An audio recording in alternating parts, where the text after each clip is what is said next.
Good morning. Welcome to DeProgram with Ted Rall and John Kiriakou. I'm Ted Rall. That's John Kiriakou. Good morning, John. Good morning, Ted. How you doing? I'm doing good. So I just as we came on the air, I felt like I was back in the Cold War. The AP is announcing that the U.S. and Russia are reestablishing high-level military communications in order to just make sure that they don't blow up the world. Yeah, You know, I to guess tell you the truth, I didn't realize lessons. we had stopped those military-to-military communications. That's what used to be called the red phone, I think. Exactly. We've seen it in a million movies and TV shows. Right. I didn't realize that we had put ourselves on the edge of nuclear war like that. What a bunch of retards we are. I mean, and I bet you 10,000 to 1 that this was our doing and not the Russians doing. Without a doubt. Without any doubt. So speaking of mental retardation, Jeff Bezos has now fired 300 of the remaining 800 employees at the Washington Post. We're now down to 500. Originally, when he bought the paper, there were 2,500. So he's down 2,000 out of 2,500 people. Former publisher Marty Barron, who I know quite well, actually, says that the Washington Post appears to now be in its death spiral. We will talk about what that means. 80% of staff. 80%. Incredibly stupid. Oh, I'm sure they're saying, we're going to have to do more with less. Yeah. Everybody's heard that before. May I interrupt you for a second? Please. Yesterday, I was reading something at Mediaite. I hate that name, but they do have good reporting. Me too. They zeroed out the sports section. Yep. No more sports section. Or if they have a sports section, it's going to be either written by AI or written by, syndication services. Wire service, yeah. Yeah. No more local reporting, which is completely bananas to me. No more local reporting. It's not the nation's capital or anything, so nothing to worry about there. No more book section or book reviews. They ended the magazine 4 years Washington Post Book World was a really renowned book review section. I tell you, I did well in the New York Times. I mean, in the Washington Post bestsellers list, and was looking forward to try to make another run at it. Now it doesn't exist. Yeah, ridiculous. And then, of course, the thing about syndication is I think publishers at places like the Washington Post don't know where syndication comes from. Yeah. Syndication comes from newspapers like them, right? Mm-hmm. So it's like basically everybody. So like reporters at the Washington Post and other papers write things, and then some of them are syndicated, and then everybody shares that, right? But if everybody fires everybody, then there's no syndication, right? And then that's the death spiral.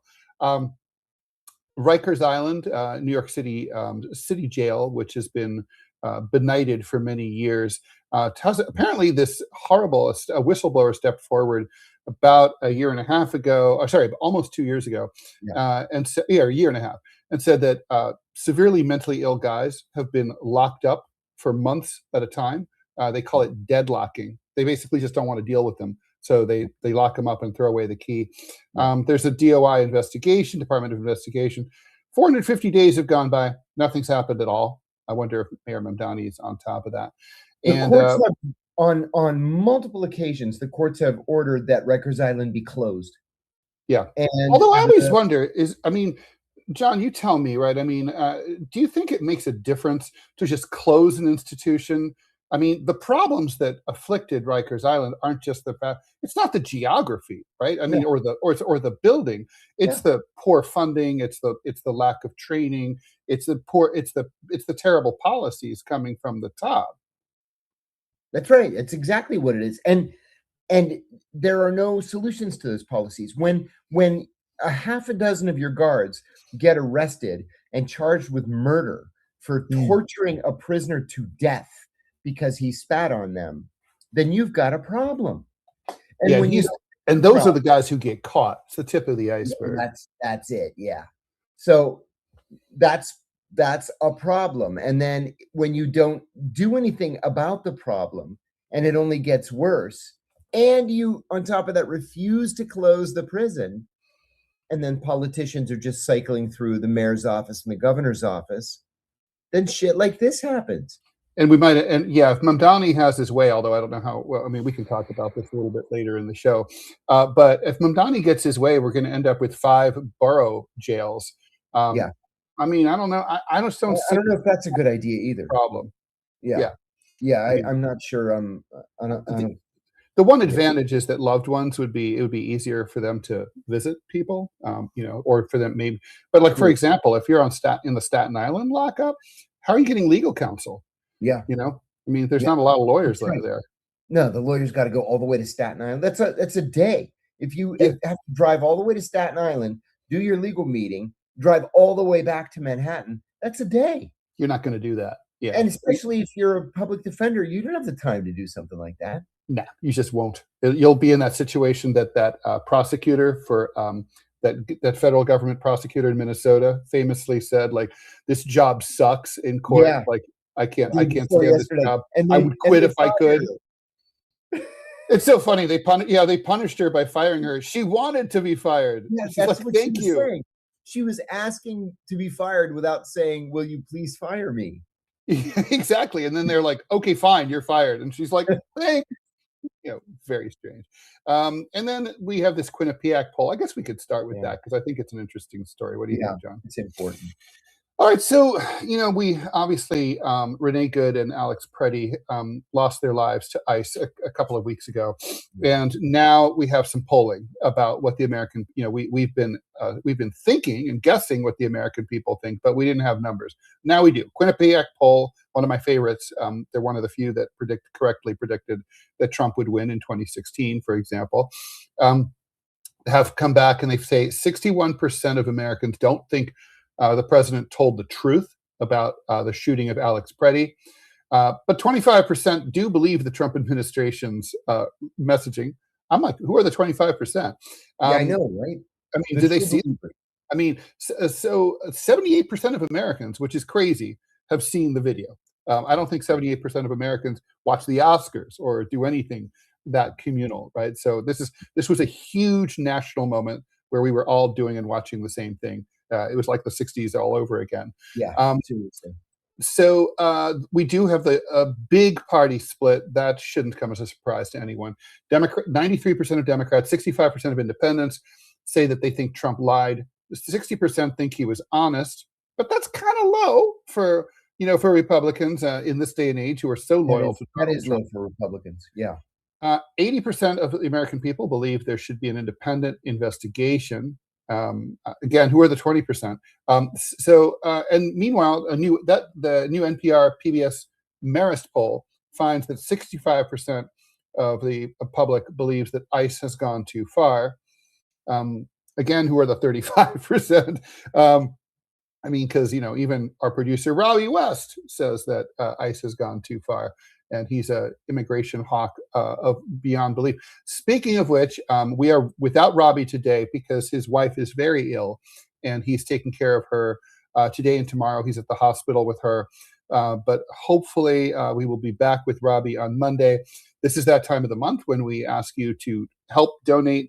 The GoFundMe, which helps him stay working with us, and it's definitely going to be a smoother experience with him back, like it was yesterday, and will be again. So, Kizzy, get better. GoFundMe, search for DeProgram Robbie. I put up the URL up there. If you haven't donated, please consider doing it. And seriously, if you have a little extra scratch, please consider throwing it his way. He would not want me to ask for this. But honestly, he really could use it. His insurance sucks, and he's going to be laying out a lot of out-of-pocket stuff for his wife, who, by the way, doesn't share his political opinion. So if you hate his politics and you don't want to donate to Robbie Aid, you'll be donating to Kizzy Aid this month if you do it that way. And also thank you very much to Sneaker Dad 1020 who gave us $50. Thank you very much. Very kind of you. Fantastic. Thank you. Yeah, that's fantastic. All right. So we're going to get to before we'll get to your questions. Please like, follow, and share the show. Please put your questions if you're watching live in the YouTube or the Rumble chat. We'll get to them as we always do. And of course, we're not limited to the conversations to the topics that we've just enumerated here. But before we get to your questions, John, This is a story that's not going away. The killings in Minneapolis, and it seems like what's going on now is that the administration's trying to bring down the temperature by first of all bringing in the very reasoned, calm Tom Homan, who I guess who got to keep his $50,000 bribe. By the way, he did. He kept. It's crazy. It was a sting operation. At least, I mean, I might say like, okay, I'm not arresting you, but I need that $50,000 back. Anyway, the point is, Tom, and then also he's withdrawing 700 ICE goons from Minneapolis. Okay, so we're supposed to breathe easily, right? But those ICE guys, they're not going anywhere. I mean, well, they're going to go somewhere else. Is my point, right? Yeah, that's exactly right. They're not just going to go back to headquarters and sit and play pinochle. No, they're going to go somewhere else. But governors have begun asking state legislatures to pass laws allowing, I should say, state governments not to cooperate with ICE. Rather, we haven't seen that before. And much to my surprise, there's a handful of federal judges out there just over the last 2 days that have begun making decisions not allowing ICE to go into certain cities. And I think that they are just making the decisions, hoping that they get sued or that the decisions are appealed, really, so that the appellate courts can make the final decisions. I think that's what we're looking at here. And then we'll have more of these federal prosecutors losing their minds and that's right, and getting themselves fired. That's right. So, yeah, I mean, the system is going to start to get creaky. Also, there's these giant detention facilities. It's interesting, right? Like whenever corporate America or the government wants to put a big, massive cubic foot facility somewhere, they end up usually doing it in red America because that's where the most space is, right? Blue America is more densely populated. Right. So these giant ICE detention facilities that currently have RFPs out for contractors to request for proposal to fill out, it looks like a lot of them are going to end up in places like the Florida Panhandle, in northern Texas, and places like which is where existing prisons already are. Right. If you look at Texas, for example, Florida, Pennsylvania. Listen, there's a fantastic book called In Defense of Flogging by a professor of criminal justice at John Jay College named Peter Moskos. And he says that the reason why there are so many prisons in places like Texas and Florida and Pennsylvania and Ohio is because they are the sole employers for otherwise unemployable, undereducated, rural white men. Right. And that is absolutely true. And so given that fact, given that demographic reality, John, why is NIMBYism cropping up now? Even among MAGA America, people don't want these detention facilities, particularly for immigrants, in their backyard. Is this because they had a bad experience hosting these private prisons? Or is it something, are they afraid of illegal migrants escaping? What is it? No, it's not escaping. It could be that even they don't make enough money to live on when it comes to private prisons. Private prisons, they squeeze every last penny out of the food, out of the medical care, and out of the pay of the guards. So they're not making any money either. And besides that, there are a lot of people, and I'll tell you specifically, the wife of one of my closest friends works for the GEO Group, which is the biggest private prison company in America. They live in rural Pennsylvania. And they're just not confident that these prisons are going to be there beyond Donald Trump. They think that if a Democrat is elected, the Democrat is going to shut down these private prisons. And then they are SOL. And then what do? So, yeah. Well, I mean, that was kind of like the NIMBYism that affected, although it's a very different demographic, when Amazon wanted to put one of their giant facilities in Queens in AOC's district. Yes. And she drove them away and said, we're not interested, go away. And, like the New York Post and right-wing media tried to make a lot of it. Like, look, AOC is literally killing jobs. But her stance had widespread support inside her district. It did. And nobody misses it. Nobody's saying, oh, my God, I wish we had let Jeff Bezos come here. Oh, my God. Right. Not happening. No, they don't. The people would rather. I mean, it's sort of, this reminds me of game theory, John.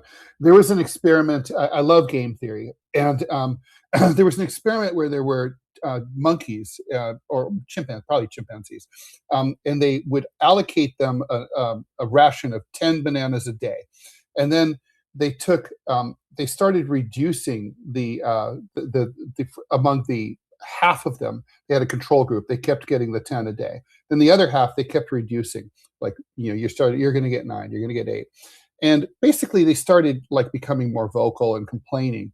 But once they got down to like 5, they got so furious. They refused to eat any of the bananas. They threw the bananas at their handlers, and they started throwing scat at their handlers too. And in other words, it was the people, these primates could live with a certain degree of unfairness as they perceived it. But beyond that, they were so angry that basically they rioted and were willing to go hungry rather than deal with it. This kind of reminds me of that. It's like, I'd rather have nothing than have your shitty, poorly paid, gross, hard, unpleasant job. It kind of reminds me when I was a little kid. It was the blizzard of 78 you and I were just talking about. My brother and I went out and we were making tons of money. I remember specifically, we made $220 that Saturday morning, which was a lot of money. I mean, we're talking about, $2,000 in today's money. Sure. That an 11-year-old and a 9-year-old made shoveling snow. So I went up to this one house, the corner house, Mr. Karen Bauer's house. I still remember him. He drove a limousine, which even to me as a little kid was just weird.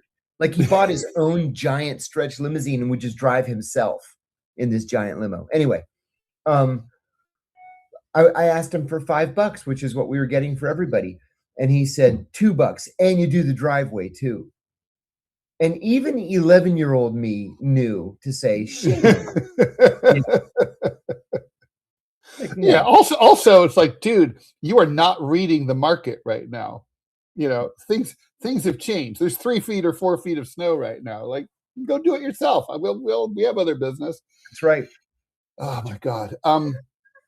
So before we move on to some of the viewer questions, my question for you is, how much of a liability is this ICE situation? I mean, immigration is still a good issue for the administration. I just wrote about it. Basically, I think Democrats are not reading it right if they think that, like, now, people don't want deportations. They want deportations. They don't like how they're being done. So, Republicans are getting beaten up because of ICE's goonery, but Democrats are benefiting because it's a 2-party system. But that's not a keeper, right? I mean, so how do the politics play out this fall? 2 weeks ago, Ted, I would have given you a different answer. Mm-hmm. But I think all Americans, left, right, center, drew a line when ICE started shooting people and killing them. Mm-hmm. First of all, no name plates, no, you can't see their faces because they have masks on, no badges. We're just supposed to take their word for it that if someone gets killed, no, there's not even accountability at all. No accountability, no investigation. And Americans have put their collective, foot down and said, enough is enough. You've gone too far. But 2 weeks ago, before they started killing people in Minnesota, I would have said, well, the Democrats are on one side on this. The Republicans are on another side. It's just going to be another ugly, divisive issue. No, it's different now. Mm-hmm. Everybody's saying stop. Right. And so, I mean, how this is playing out most quickly is in the government shutdown, right? The Democrats are holding up funding. They're sort of holding up funding for 2 weeks. You know, to tell you the truth, I'm not even really clear on what the Democratic strategy is on this. Yeah, I'm sure they're not even clear. They're kinda, sorta holding up Because funding, yeah, maybe? like there's been some reporting, that to the effect that this money is already pre-allocated by Right, Congress, right. and so it may be completely just window dressing. It might just be a cash flow issue temporarily, like a Yeah, hitch. it's been appropriated. This is there are 2 different kinds of bills Mhm, when it comes to the budget. There are appropriations bills and authorization bills. mhm. So they've appropriated the money. Now the vote is to authorize them to use the money, and that's what we're talking about here. Right. And so, I mean, so Department of Homeland Securities have, I mean, you can kind of tell the Democrats don't know what they're doing, and they're kind of like figuring out how to drive the car after they stole it, Yeah, because they don't have a clear set of demands. They've said, okay, we don't want, I mean, they have a clear set of demands, but they're not sticking to them. They're like, right, well, we're going to, we would like no masks, we would like right. accountability, we would like, IDs and all that, but Yeah, body cameras. Kristi Noem already said okay to the body cameras, which, by the way, is sort of a backtrack, because I remember her saying a few months ago that, in fact, that's fair enough. they already had them. Yeah. But anyway, and then it was kind of like, well, if they already had them, how come we can't And what get are you that stuff talking? released? Yes. And but anyway, she said okay to that.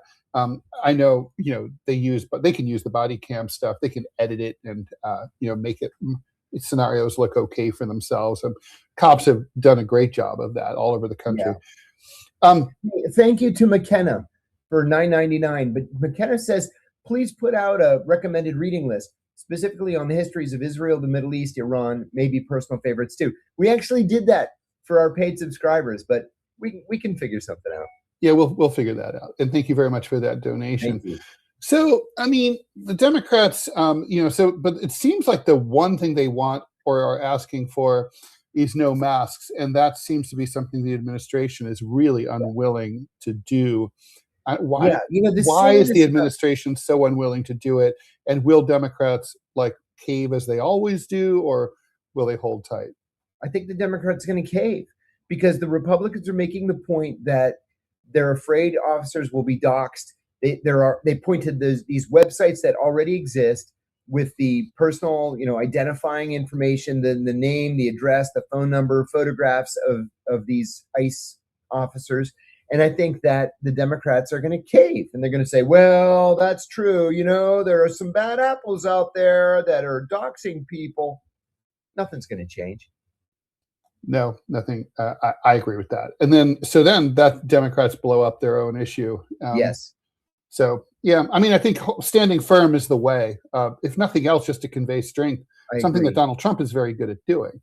I agree. Even though it's not always a reflection of reality. Donald Trump is very, very good at reading public opinion where the Democrats are clueless. Very true.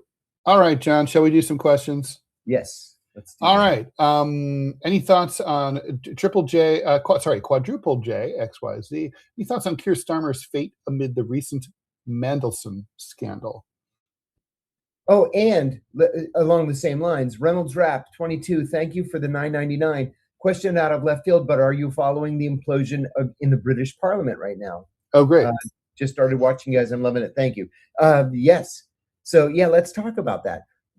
I was talking to Mike from Nottingham yesterday, and we were talking about this very issue. This issue is fascinating to me. First of all, Mandelson has been a scumbag his entire adult life, right? He had been credibly accused of bribery and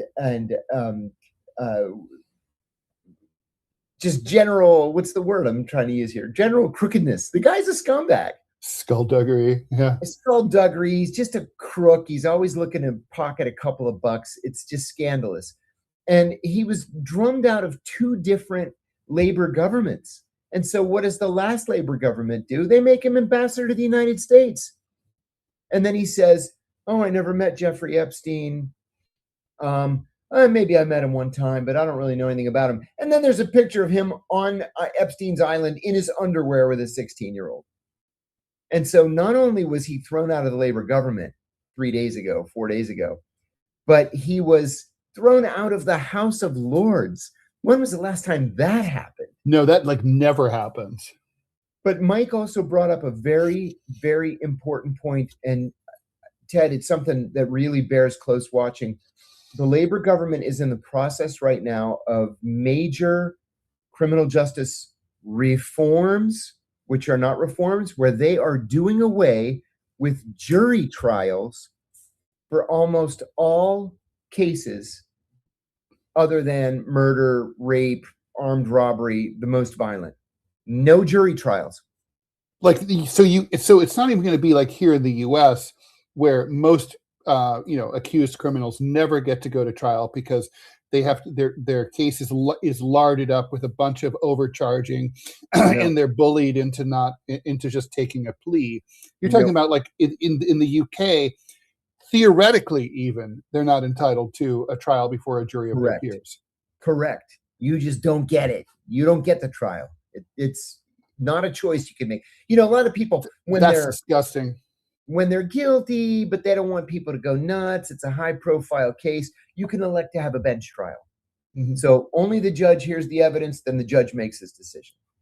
This is different because that's a choice. And this, what the Brits are talking about, it's just again, to use the phrase, you're shit out of luck. Yeah, you are. God, that's crazy. Petey Hendricks, why not solve the housing crisis, by making corporations divest from single-family residences? This would add 3.8% of homes back to the market, roughly 600,000 homes. I think that you'd have some major constitutional issues because American law, basically comes out of British common law, speaking of the Brits, right? And contract law is 1,000 years old in our culture, right? And basically anyone can buy anything. A corporation is a person. I don't know. I don't see legally how you get around it without a constitutional amendment. Ted, I subscribe to Barron's. I get it every Saturday morning, hard copy, and you can read it every day. So they're recommending a stock this time that I had never heard of called Invitation Homes, right? And I'm thinking, I thought I knew all the home builders. I never heard of Invitation Homes. Well, it turns out Invitation Homes doesn't build any houses. They own 86,000 single-family homes across the state of Florida. This is exactly what people have been warning us about. Yeah. This has been in the works for a good 20 years or more. Yeah. And they're saying, oh my God, they're swimming in cash and they've got a 4.4% yield. Everybody should buy Invitation Homes. I'm like, no, the people should take over Invitation Homes and, do away with its leadership and take its money. Oh, I couldn't agree more. Guys, Elliot Covert, you were both kids when the GOP decided they could no longer protect Richard Nixon. I remember that very well. How does today's GOP compare vis-a-vis Trump? Well, as far as that's not going to happen under Lindsey Graham or Speaker Mike Johnson. That's not going to happen at all, ever. Sam Ervin was the ranking Republican on the Watergate committee on the Senate side. No. Sam Ervin was a conservative Democrat. It was Howard Baker that was making a name for himself as one of the senior Republicans on the committee. And he famously asked the question, what did the president know and when did he know it? And when it became clear to Howard Baker and other Republicans on the committee that Richard Nixon knew of the cover-up, because remember, it's not the crime that does them in, it's the cover-up of the crime. That was it.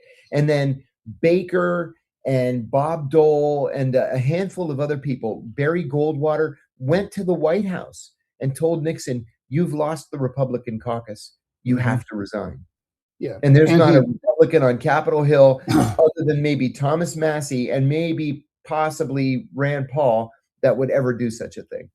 Yeah, that's right. Richard Nixon was never going to put himself through the ordeal of going through the impeachment. And so he read the writing on the wall and flew off to California. Yeah. FUSO, $1. Your show needs an intro video. It has an intro video. How about a spy versus spy themed cartoon but some sort of Yeah. cartoon. Why not? I'm willing to think Sure. about that. Sure.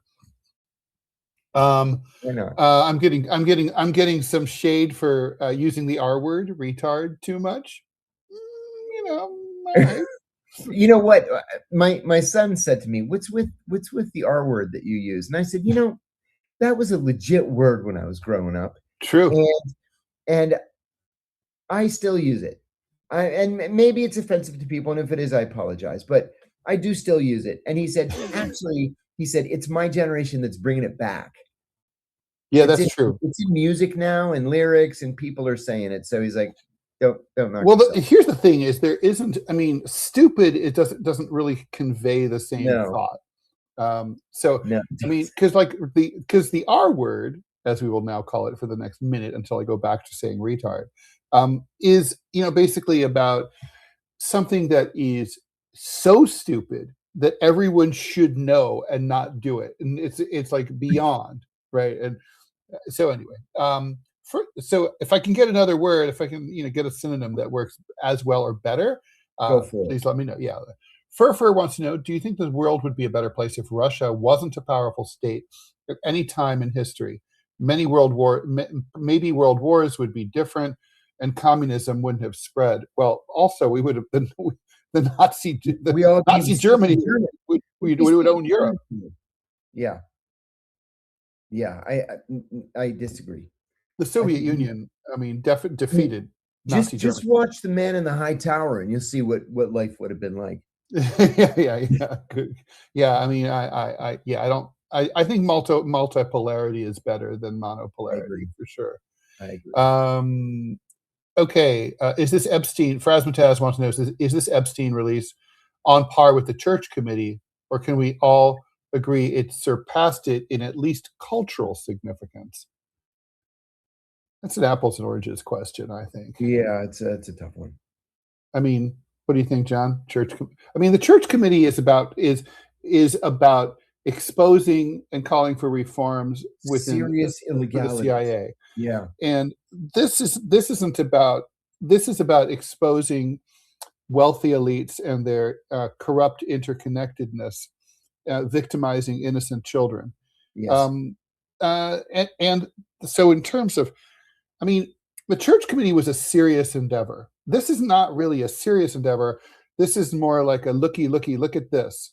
But there's no suggestion of what could or should be different, right, as a result of the Epstein leaks. I think this is just like a bunch of people in damage control mode. Yeah, I think that's right. Pink Lady Apple 83, question for you, John. You've talked about how the CIA was difficult for your relationships when you were there. Has that improved since you've been out? Are they healthier now? My relationships? Yeah. I guess so, yeah. Yeah. My second wife was a CIA officer. I am prohibited by court order from talking about her. Needless to say, things did not go well, and I feel righteous. That's all I'm going to say. I did nothing wrong.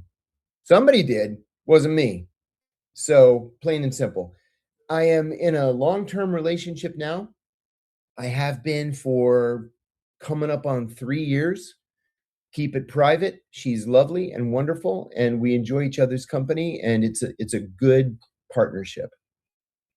Yeah. And thank you to Sneaker Dad for the $50 donation. I don't know if you already mentioned that, John. If so, I don't apologize, because anyone who donates $50 deserves two thank yous.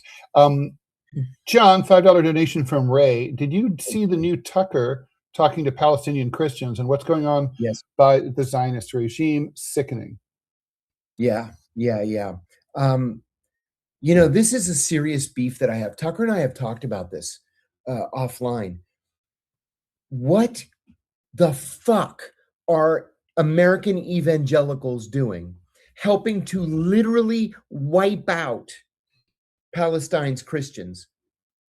These are the original Christians. Right.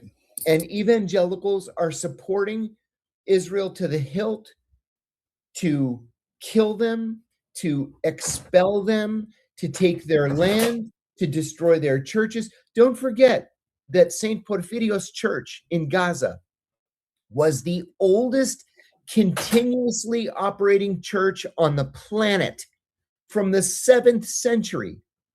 And Israel bombed it and killed 14 women and children inside.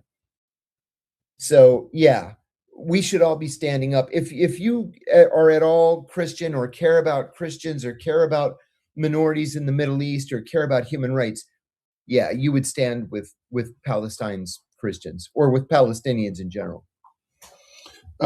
John, shall we do an ad? Oh, wait. So I think, sorry, I'm like having trouble. See, this is why I need Robbie. I can't do this as well. So anyway, we will keep moving on here. Let's do another question. Did we see that the founder of 4chan was an associate of Epstein? I did not. I did not see that, but that is very interesting, because wasn't it the founder of 4chan that was believed to be Q from QAnon? Yeah, that's right. That nut that was living in the Philippines? Oh boy. Okay, so let me see. Can we do two losers, VP? Can you dig deeper into the police body cams? Both sides agree on that one because it's a cute exercise to waste more of our money. And two, the camera captures faces and voices of people, not the cops. That's exactly the issue, right? That's it right there. Yeah. Scoop GB, don't ICE have to provide arrest statements or paperwork to courts? Surely their names must enter the evidential process and become public at some point. Except they're not courts. No. These are administrative proceedings, right? That's it. Yes. So I think that's the issue here. With Marco Rubio, Sean Whitman wants to know, being the national security advisor, is it very possible he's not being completely truthful to Trump? I think that's actually the case, because remember, Marco Rubio sees himself as president, once upon a time and again someday. And he's got his own foreign policy. I honestly believe that what happened in Venezuela, that was Marco Rubio. Donald Trump didn't come up with that. That was Marco Rubio. To squeeze the Cuban government into non-existence, that's Marco Rubio. This thing with Iran, I believe that's Marco Rubio. If Donald Trump is the guy that's going to go shake hands with Kim Jong-un, Donald Trump is going to be the guy that goes and shakes hands with Pezeshkian. Marco Rubio doesn't want that to happen. Yeah. Okay, let's see. I'm going to try something new here. Let me just sort of see. It looks like a pre-recorded video for something called the Kids Guide. Let's just see how this goes. Okay. All right. I do not know. Oh, failed to accept campaign, it says. See, Robbie would probably be able to explain this to me. All right, we'll just do, let me see. Oh, here we go. You've probably noticed Rumble is growing fast and it's not slowing down. They're building a real alternative to big tech that puts creators first and actually protects free speech. And now there's Rumble Premium, an easy way to upgrade your experience. With Premium, you get ad-free viewing across the platform, no pre-rolls, no interruptions, just the content you came for. Plus, Premium members unlock exclusive content like bonus videos, behind-the-scenes drops, and more from your favorite creators. Right now, Rumble's offering a $10 off an annual subscription. Just go to rumble.com/premium, use promo code STUDIO at checkout. That's rumble.com/premium, promo code STUDIO, no ads, more freedom, and content you actually care about. That's the deal. Oh, I think I may have successfully read an ad. Look at me. Yeah. Okay, then. Paul says 8chan's founder was found to be Q, not 4chan. 4chan's founder was pushed by Epstein to create the politics board in 2011. I thought 4chan just changed its name to 8chan. Yeah, I find those things confusing for sure. Let's see. Then someone else said, I thought this was supposed to be Jim Watkins, second owner of 8chan. See, I don't know. Steve's answering your question, John. The specific class of evangelicals doing that literally believe that the world is going to end in their Yes. lifetime and that they Yeah, themselves will be lifted to heaven without having to die. Yeah, this is to hasten the rapture. Yeah, that's that's such a good idea. Which is a 19th century American Baptist invention, by the way. Insane. And by the way, if I miss any questions here, I am sorry. It's just like really hard without a producer today to do this. Ramplant wants to know from both of us, can we explain what Trump wants to do regarding nationalization of the voting? What does that mean? So elections are run by the states, and he says basically, I don't trust the way that the Democratic states are counting their ballots. I think that they're robbing me. I should have won the 2020 election, and Republicans are being robbed. So I want to take over. I want to have the federal government administer the counting of the votes and the board of elections, and create a federal board of elections to run the elections. I don't know how that would work for local races, but obviously he's talking about the presidency here. Yep. And as we discussed, there's no way to do that legally, but I guess there's a way to do it illegally.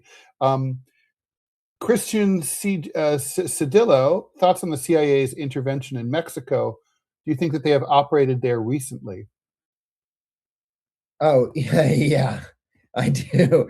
Yes, the historically, the Mexico City station has been one of the largest on the planet. So yeah. Jackson McGrath, John, what's the most apartheid law in Israel? The most apartheid law. Oh my God, where do you start?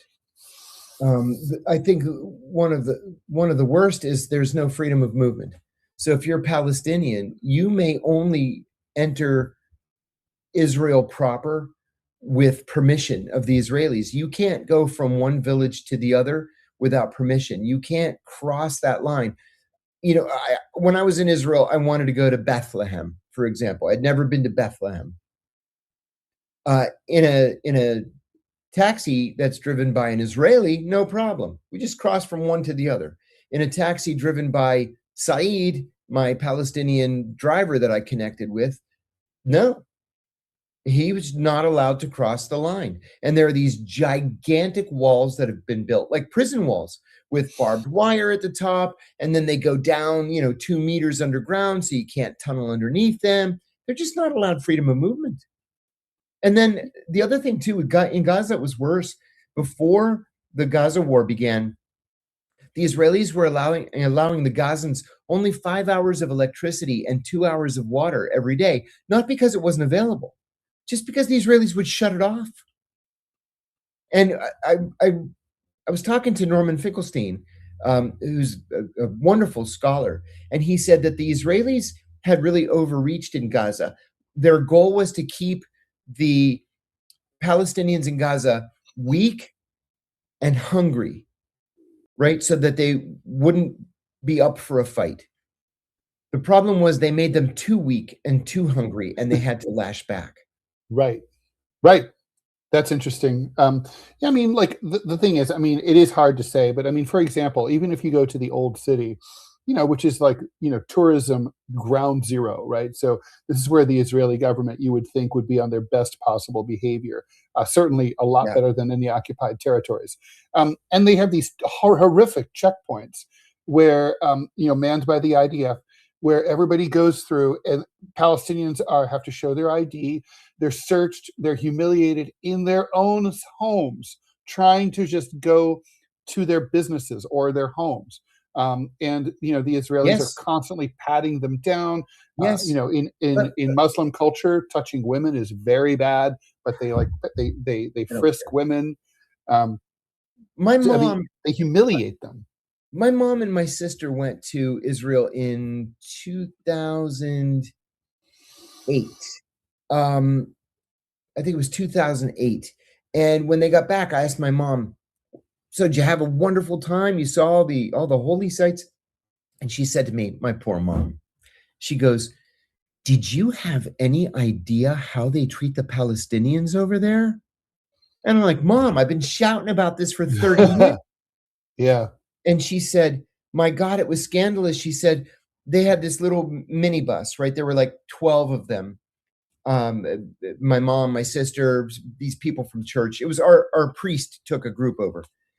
And she said that the bus driver was a Palestinian Christian.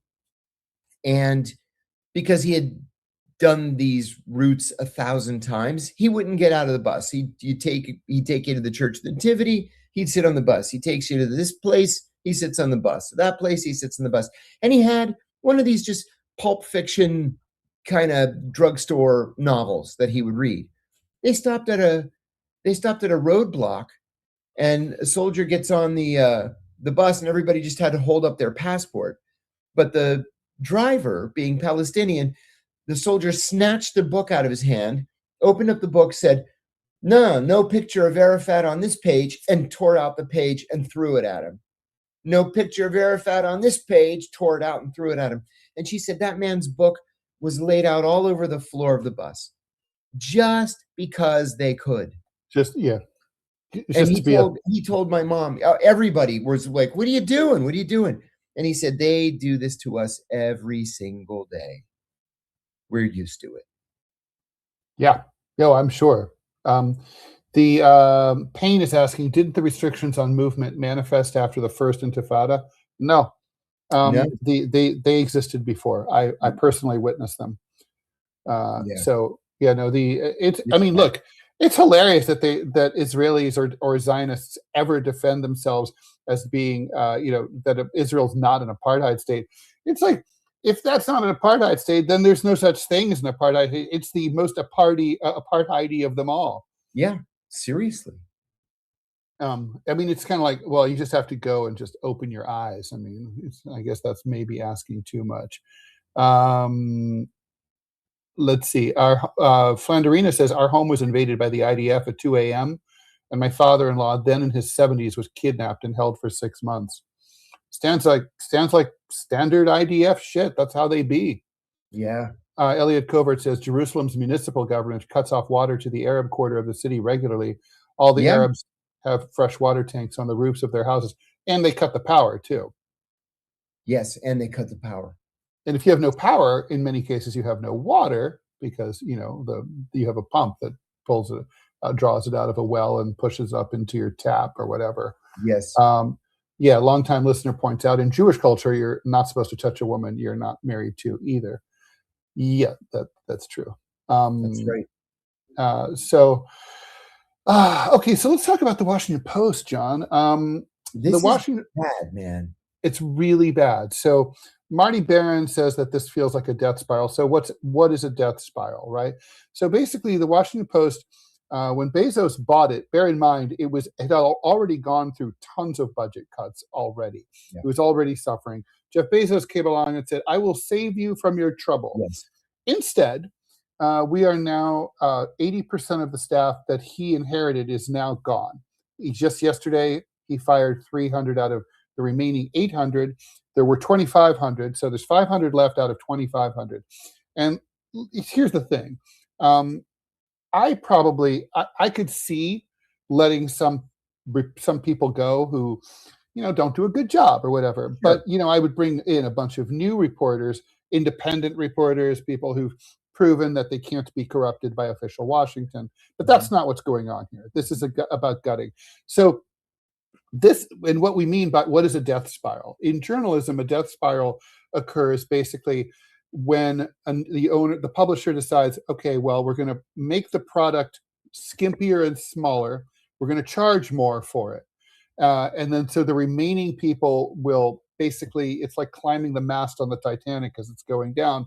The remaining subscribers, out of loyalty, will suck it up and take the smaller, shittier product, pay more for it. But they're going to accelerate the loss of subscribers who are like, why am I still buying this paper that's much smaller and thinner and not as good as it used to be? Yeah. And so they're circling the drain. That is not a path to solvency. No. If you are the richest man in the world, or one of the 3 richest men in the world, then you're going to want a legacy, right? You're going to want, listen, we've all watched, what's it called? Rosebud. What's the name? Citizen Citizen Kane. You've Kane. all seen Citizen Kane. You want an outlet that's going to be yours. Mm-hmm. You don't want to ruin your own outlet, especially when that outlet was one of the 2 or 3 most highly respected newspapers in America, maybe in the world, one of the top 5 newspapers in the world, known for its investigative journalism, known for bringing down a corrupt president. That's the one, that's the paper that you buy and you ruin. And that's exactly what he's doing. It was bad enough when he ordered the editorial page to move not just to the right, but kind of far to the right. I actually stopped reading the editorial page in the Washington Post. It's unreadable now. It's a waste of time. Right wing. Yeah, I can't do it. But he's fired 80% of the staff. They're in that gigantic new headquarters over on K Street. Gigantic headquarters. John, let me tell you what I think happened. And you tell me what part I'm not getting right. I think what happened is that Jeff Bezos was genuinely interested in this idea when he bought the paper. And then he quickly realized, or maybe not so quickly, but he came to realize that he didn't know anything about how to turn around a newspaper, and he wasn't willing to take time away from the more profitable enterprises like Amazon that he has going on, and all the CIA contracts he has with the Amazon cloud and all that stuff. Yeah. He was like, if this is just a low priority, I was hoping this was going to be a fun side project, and without breaking a sweat, I could turn it around and I'd get all the prestige, John, that you describe from owning the Washington Post and being the savior of the Washington Post. And I'd have a mouthpiece in official Washington that would help me, with lobbying and all that stuff. It's like, turned out it's hard, and nobody really knows how to save print media, except I know, but like he's not asking me. So, right. He's like, so basically he's like, doesn't know who to turn to. He's just like billionaire in their toys. They just take it and they drop it. They're like, he's bored. And so he realized, maybe he didn't even admit it to himself until recently, probably a couple of years ago, deep down inside, he was like, there's nothing I can do here. So now he's already given up on it. As far as he's concerned, the Washington Post is dead to him. He never pops in. The editors never hear from him anymore. He's completely disinterested and detached. Yeah. I think they're done. I mean, it's like basically the best thing that could happen to them now would be to be sold again. This is the same exact thing that happened with Dr. Pat Soon-Shiong at the LA Times. This is the billionaire model. They think if they throw a little bit of money, they can sort of like get the Tinder going, and then it'll be fly little bird, and then they'll make money. This isn't a startup. This is legacy business. Yeah, you've hit it on the head. I think that is exactly what happened here. He thought, I'll throw a couple of bucks. It's really prestigious that I'm going to own the Washington Post. Everything's going to turn out just fine. And it's not. It's not. And FU So asks a good question. Thanks for the buck. Is it going to become the AI Post? Because that's what happened to smaller papers. The travel section is just written by AI bots recommending hotels that no longer exist, for example. That'll just be part of the death spiral, right? Yeah. I mean, just making the product shit, the end shitification, as the techies call it. And that's what it'll be. And it's look, the thing is, it's not just a legacy business. It's a business that is in the middle of a profound transition to due to the internet, and it's been in the middle of that for the better part of 20 years, and they haven't figured out. John, the answer is simple. The answer is that none of the content that's online at the Washington Post should ever appear in print. The print edition should be a completely different entity. Your phone should tell you what happened just now, and the print thing should come the next day and tell you what it all means in analysis. Only analysis. That's a good idea. That's a new model right there. That's what it needs to be. And no one wants to read 5,000 words of like The Economist, like on the phone, but they'll take it to the bathroom in print. That's the purpose. That's how this should be handled. I can't believe nobody's done it. Maybe it's because they're retarded. Anyway, should we talk about this Rikers Island thing, the deadlocking thing?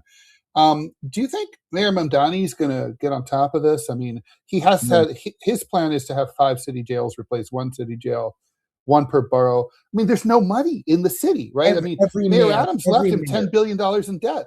Yeah, every mayor says they're going to tackle this. Every single mayor, and they all fail. Every one of them.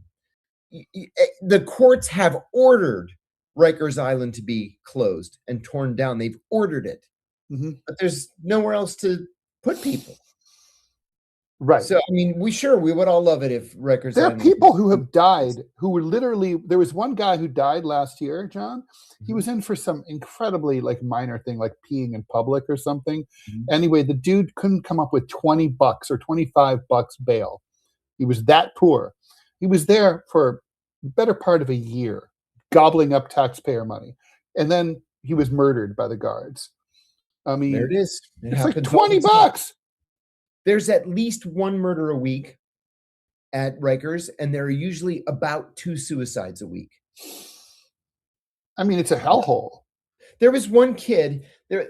He was arrested for stealing a backpack, and he was put in Rikers. His family couldn't come up with the $150 or whatever to bail him out, and so he was there for ages, for over a year, awaiting trial. The trial kept getting delayed, and finally he committed suicide, all stemming from stealing a backpack. By the way, city jails are the lowest circle of hell in the penal system. Oh, the worst. Having spent 9 days in one in solitary confinement, I can tell you they're the worst. Yes. John, and you very quickly get tired of bologna sandwiches 3 times a day. Sure. Yeah, no, yes. So Peruse is asking, and this is the last question we're going to have time for today. Does the CIA analyze religion as a factor in different countries, or is that approach just secular and material? Oh, no. Religion is very heavily considered. Yes. I mean, it's a huge part of people's culture. I mean, I feel like it's really important to, regardless of your own faith or lack thereof, it's really important to study religions because they motivate so many, billions of people's lives. I mean, it informs everything, even for people like me who are not religious. It's still, I grew up Catholic. Being Catholic is a huge part of my culture. So you want to understand Ted Rall, you got to understand Catholicism. Right. Yeah. Anyway. Okay. Well, I guess we'll leave that there. Robbie West, if you hear us, we are all our love to you and Kizzy. Hope that she comes through everything well. Don't forget Robbie, GoFundMe.com. Then look for DeProgram Robbie. Once we get to $1,000, we stop bugging you. But seriously, consider being very generous today. It would mean a lot to me and John. And with that, please stay tuned. Coming right up is TMI Show with me and Manila Chan. And then at 11 o'clock, we have the DMZ America podcast, which we have every Thursday at 11. That's 11 o'clock Eastern time. Scott Stantis and I will be interviewing Mr. Fish, the cartoonist, controversial cartoonist. Can you imagine and become a tier 2 member, and you'll be in the new outro for the show, which we are just unveiling now. And see you later, John. See you tomorrow. See you later. Bye-bye.